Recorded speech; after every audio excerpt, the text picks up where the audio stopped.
അമ്പലപ്പുഴയിൽ വിജയലക്ഷ്മിയെ player കൊണ്ട് തലക്കടിച്ച് കൊലപ്പെടുത്തിയ ശേഷം കുഴിച്ചുമൂടി അതിനു മുകളിൽ കോൺക്രീറ്റ് ഇട്ടു. മനീഷ് മഹിവാൽ കൂടി നമുക്കൊപ്പം ചേരുന്നു. അമ്പലപ്പുഴയിലാണ് ഈ സംഭവം അരങ്ങേറിയത്. കരുനാഗ പോലീസാണ് ഈ കേസിൽ ഒരു ബ്രേക്ക് ത്രൂ കണ്ടുപിടിച്ചിരിക്കുന്നത്. കൊലപാതകം നടത്തിയ കരൂർ സ്വദേശിയായ ജയചന്ദ്രൻ ഇപ്പോൾ പോലീസ് കസ്റ്റഡിയിലാണ്. അയാൾ ഇന്ന് കരുനാഗപ്പള്ളി പോലീസിനോട് കുറ്റം സമ്മതിച്ചു എന്നാണ് വാർത്ത വരുന്നത്. ഈ കൊലപാതകത്തിൻ്റെ യഥാർത്ഥ കാരണവും ലക്ഷ്യവുമൊക്കെ വരുന്ന മണിക്കൂറിൽ നമുക്ക് നൽകാൻ കഴിയും. മനീഷ് മഹിവാൽ ഈ കൊലപാതകം നടന്ന വീട്ടിൽ നിന്ന് വീണ്ടും ചേരുന്നു. മനീഷ്, വിശദാംശങ്ങൾ.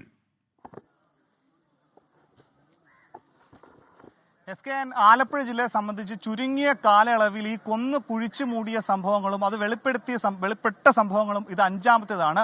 മാസങ്ങൾക്ക് മുമ്പ് കിടങ്ങറ, പിന്നീട് വർഷങ്ങൾക്ക് മുമ്പ് നടന്ന മാന്നാർ കൊലക്കേസ്, പാതിരാപ്പള്ളി കൊലക്കേസ്, പിന്നീട് ഏകദേശം 2 മാസങ്ങൾക്ക് മുൻപാണ് കലവൂരിൽ വയോധിക സുഭദ്രയെ കൊന്നു കുഴിച്ചു മൂടിയ സംഭവങ്ങൾ ഉണ്ടായത്. അങ്ങനെ ആലപ്പുഴ ജില്ലയെ സംബന്ധിച്ച് ഈ കൊന്നു കുഴിച്ചു കൂടുന്ന സംഭവങ്ങൾ ഏറി വരികയാണ്. അങ്ങനെ ഈ നാട്ടുകാർ മുഴുവൻ ആകെ ഞെട്ടലിലാണ്. ഇങ്ങനെ ഒരു സംഭവം ഇവിടെ ഉണ്ടായതായി ആർക്കും ഒരു നിശ്ചയമില്ലായിരുന്നു. ചേച്ചി, ജയേന്ദ്രനെ അറിയാമോ? ചേച്ചി അറിയാമോ? ഞങ്ങൾ ഇച്ചിരി അങ്ങോട്ട് മാറി. അറിയാമോ? കണ്ടിട്ടുണ്ടല്ലാതെ വേറെ പരിചയമൊന്നുമില്ല. പുള്ളി അധികം ഉണ്ട്. ഗംഗേ, ചേച്ചിക്ക് അറിയാം? ഈ കുഴപ്പമില്ലാത്ത ഫാമിലിയാണല്ലേ? അവര് കുഴപ്പമില്ലാത്ത, അവരാരും ഒന്നിനും പോകുന്നതല്ല. ഈ ജയേന്ദ്രന്റെ ഭാര്യ അത് അതിനകത്തുണ്ട്. ഞാനില്ലായിരുന്നു ഇവിടെ, ഞാൻ RCC പോയിരിക്കുവായിരുന്നു. അല്ലല്ല, ഞാൻ ആ വീട്ടിലെ തൊട്ടടുത്ത്. ഞാനത് ഇപ്പൊ നിങ്ങളെല്ലാരും വന്നപ്പോഴാണ് ഇവിടെ ഞാനിവിടെ വന്നത്. എനിക്കറിയത്തില്ല ഇവര് അങ്ങനെ അങ്ങോട്ടൊന്നും വരത്തില്ല, അതുകൊണ്ട് നമുക്ക് അറിയത്തില്ല.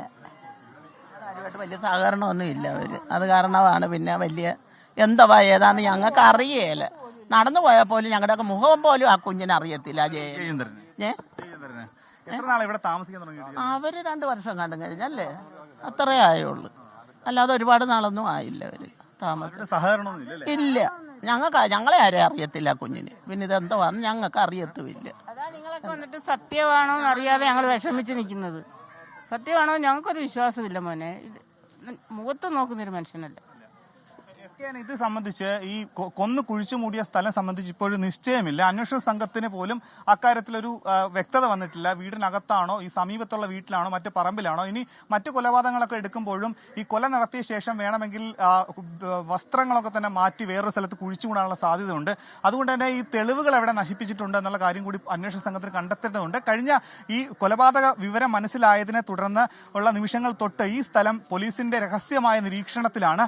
ഇയാൾക്ക് ജയചന്ദ്രൻ ഈ ഒറ്റയ്ക്ക് കൊലപാതകം നടത്തിയോ എന്ന സംശയം പോലീസിനുണ്ട്. മറ്റാരെങ്കിലും ഇതിന് സഹായകമായിട്ടുണ്ടോ? അതായത് കൊലയ്ക്ക് ശേഷം മറ്റെന്തെങ്കിലും സഹായം, തെളിവ് നശിപ്പിക്കലടക്കമുള്ള കാര്യങ്ങളിലേക്ക് എത്തിക്കാൻ മറ്റാരെങ്കിലും സഹായിച്ചിട്ടുണ്ടോ എന്ന സംശയം കൂടിയുണ്ട്. അതുകൊണ്ട് അതീവ രഹസ്യമായിട്ടുള്ള പോലീസിന്റെ അന്വേഷണവും ഇതിന് സമാന്തരമായി നടക്കുന്നുണ്ട്. നാട്ടുകാരൊക്കെ തന്നെ വലിയ ഈ രീതിയിൽ ഞെട്ടലിലാണ്. ഇങ്ങനൊരു സംഭവം ഇവിടെ ഒരു ശാന്ത പ്രദേശമാണ്, അങ്ങനെ ഒരു അക്രമ സംഭവങ്ങളോ മറ്റു പ്രശ്നങ്ങളോ ഇല്ലാത്തൊരു മേഖലയിൽ ഇങ്ങനെ ഒരു സ്ത്രീ, അതും മറ്റൊരു ജില്ലക്കാരിയെ സ്ത്രീ ഇവിടെ കൊണ്ടുവന്ന് ദാരുണമായി കൊലപ്പെടുത്തിയ ശേഷം കുഴിച്ചു മൂടിയ വാർത്ത ഇങ്ങനെ അറിയുമ്പോൾ അതിന്റെ ഞെട്ടൽ ഇവിടെയുള്ള ആളുകൾക്ക് എന്താണെങ്കിലും ഉണ്ട്. ഈ പ്രദേശത്ത് അങ്ങനെ പ്രശ്നങ്ങളുള്ള സ്ഥലമാണോ? ഇല്ല, ഇവിടെ ഒരു പ്രശ്നവും ഇല്ലാത്ത സ്ഥലങ്ങള്.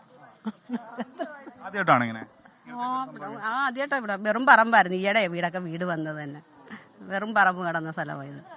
ഇല്ലായിരുന്നു ഈ സ്ഥലങ്ങളിൽ, ഒറ്റ പ്രശ്നവും ഇല്ല. ഇപ്പൊ ആദ്യമായിട്ട് കേൾക്കുവാ നമ്മൾ. ഈ സിനിമയെ മാത്രമല്ല ഇങ്ങനെ കേട്ടിട്ടുള്ളൂ, അല്ലാതെ വർഷത്തിനകം വന്ന വീടുകളാണ്. ഇവിടെ ആരും ബഹളവും താമസിക്കുന്നുണ്ട്. ഇവിടെ ഈ പടിഞ്ഞാറുള്ളവരാ ഇവിടെ താമസിക്കുന്നത്.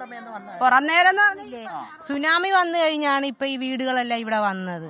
ഒത്തിരിയും പറമ്പ് കടപ്പുറത്ത് സുനാമിയൊക്കെ ഇട്ടപ്പോ അങ്ങനെ വന്നതാ ഇവിടെയെല്ലാം. അല്ലാതെ 10 ലക്ഷം രൂപയുടെ അതായത് ഈ തീരദേശവാസികൾക്ക് സർക്കാർ നൽകുന്ന പുനരധിവാസ പദ്ധതിയായിട്ടുള്ള പുനർഗേഹം പദ്ധതിയുടെ ഭാഗമായി 2 വർഷങ്ങൾക്ക് മുൻപാണ് ജയചന്ദ്രന് ഈ ഒരു വീട് പണിത് തന്നത്. ഈ വീടിന്റെ ദൃശ്യം നമുക്ക് കാണാം. അതായത് നല്ലൊരു വീടാണ്, 2 നല്ല വീടാണ്. ഈ വീട്ടിൽ കഴിഞ്ഞ ദിവസങ്ങളായി പോലീസ് നിരീക്ഷണത്തിലായിരുന്നു. ഇവിടെ ഈ പരിസരത്തൊക്കെ വന്ന് എവിടെയാണ് കുഴിച്ചു മൂടിയത് അല്ലെങ്കിൽ കൊലപാതകം നടത്തിയതിന്റെ തെളിവുകൾ നശിപ്പിച്ചത് എവിടെയാണെന്ന് അടക്കമുള്ള കാര്യങ്ങൾ പോലീസ് സംഘം പരിശോധിച്ചിട്ടുണ്ട്. നിലവിൽ ഈ വീടിന്റെ പരിസരത്തുള്ള ആളുകൾക്കൊന്നും ഇതിനെ സംബന്ധിച്ചുള്ള യാതൊരു സൂചനയുമില്ല. ഈ ജയചന്ദ്രനെ പറ്റി ആളുകൾ പറയുന്നത് ഇയാൾ ആളുകളുമായി വലിയ സഹകരണമില്ലാത്ത ആളാണ്, മത്സ്യത്തൊഴിലാളിയാണ്. മറ്റു പ്രശ്നങ്ങളൊന്നും ഇയാളെ സംബന്ധിച്ചില്ലെങ്കിലും സ്ത്രീ സംബന്ധമായ ചില വിഷയങ്ങളും പരാതികളും ഇയാൾക്കെതിരെ ഉയർന്നിട്ടുണ്ട് എന്ന് പരിസരവാസികൾ പറയുന്നുണ്ട്. പക്ഷേ അതിനെന്തെങ്കിലും തരത്തിലുള്ള നിയമ നടപടികളോ അല്ലെങ്കിൽ ലോ ആൻഡ് ഓർഡർ പ്രകാരമുള്ള കേസുകളോ ഒന്നും രജിസ്റ്റർ ചെയ്യപ്പെട്ടിട്ടില്ല എന്ന് കൂടി നമുക്കറിയാൻ സാധിക്കുന്നുണ്ട്.